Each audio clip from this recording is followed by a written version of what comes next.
Okay, Chris, this is Michael, KM2U, and I live in Avondale, Arizona, about 15 miles west of Phoenix. And you wanted to see the antenna installation, the Tarheel antenna. It's the model 100. I think it's like H100, something like that, but it's basically the 10 meter through 80 meter model.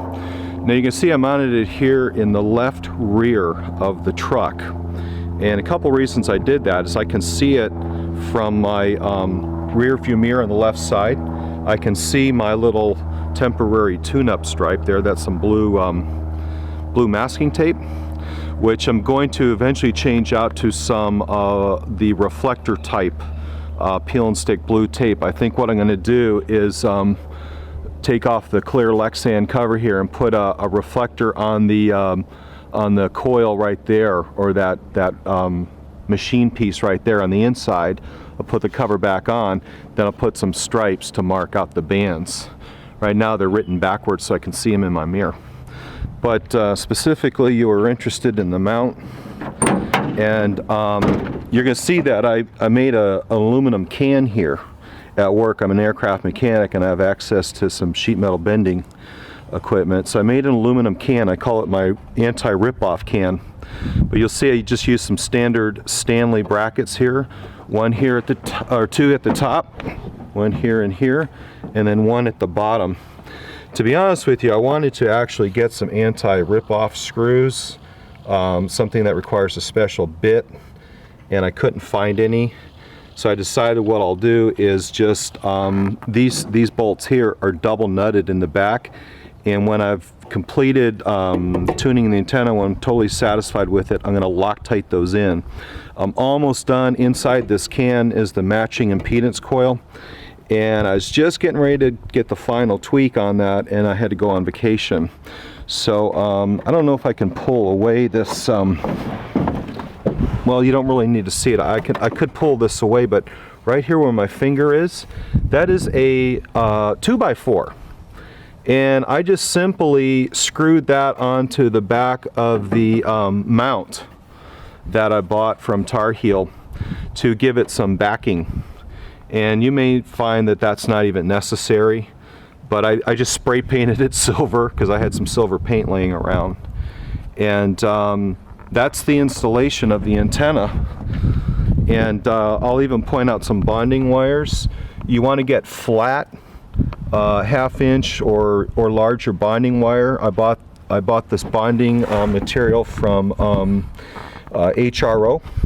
And instead of using crimp-on terminal ends, you're better off just simply putting this over a block of wood and soldering about 1 inch of the end. Just solder that, then hold it with some vice grips and drill right through the wire, and you're going to get a much better connection doing that than if you put thermal strips on. I actually have 4 bonding wires on the truck bed to the frame. In fact, I'm going to go on the bottom of the truck and show you that, as well as the one here to the tailgate. So we're going to go underneath the truck, and you'll see, actually this was a bonding wire I got from work, which really isn't flat, but you'll see that I went right through the bed of the truck directly to the truck chassis, to the frame. But let me show you some flat ones. Oh, by the way, you want that bonding wire, that one I just pointed out, as close to the antenna ground as possible, where the impedance coil is. Okay, here's a bonding wire that I made. And you'll see that this, where I'm touching here, that's actually the bed of the truck. And then this is the frame, the chassis of the truck. There's one there. There's one here. This is where all my coax comes down and enters the truck. This would be the left rear. It would be behind the driver's side, behind what I call the smuggler lockers, which I'm going to point that out in a minute. And then moving up forward here, you'll see where I've bonded the cab of the truck in 4 places. There's a bonding wire here and here. So now we're going to go ahead and we're going to move to the inside of the truck. I want to show you the install of my radio. I run an ICOM 706 Mark II G. And of course this is the control head here. And I made this little box using not very precise tools, by the way, but I made a box that comes straight up. It sort of has almost like an A-frame to it. And with my little armrest down here, I can lean my arm and tune the radio quite nicely. This is a Gap Hear It speaker. It's a DSP speaker. I bought it used on eBay. Pretty happy with it. I did add this knob to it, which I called the president the other day, and he thought it was a great idea to add this knob. This is a volume knob. They have a tiny little screw in there, which isn't very useful when you're running mobile. This is the rocker switch to the antenna. You can maybe hear it going up and down. And so that's how I raise and lower my antenna. And then my microphone is mounted right up here. I had to use some RTV rubber to hold that because it kept coming off, and I'd highly recommend using a little RTV. Unfortunately, I used white. It doesn't look too good. Probably should have used some black, but that's been there a few years. I really don't care. This is a 96 truck with 285,000 miles on it, believe it or not. It's got the little four-banger engine in it. Then you'll see that I've run Caterpillar, what we call Caterpillar material, to kind of encase all the wiring, just to get it up here under what I call the transmission hump.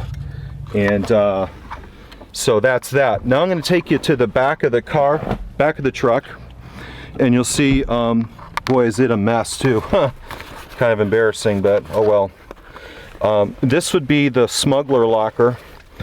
You know, the Millennium Falcon had smuggler lockers. Well, my Toyota truck does too.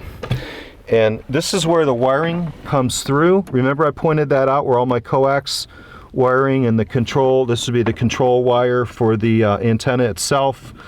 And I've got two coaxes. One, of course, going out to the Tarheel antenna, and then my little 2 meter mag mount. So that's how the wiring comes into the truck. Then it's going to go left, or right, I guess. It's going to go toward the passenger side of the truck to the other smuggler locker.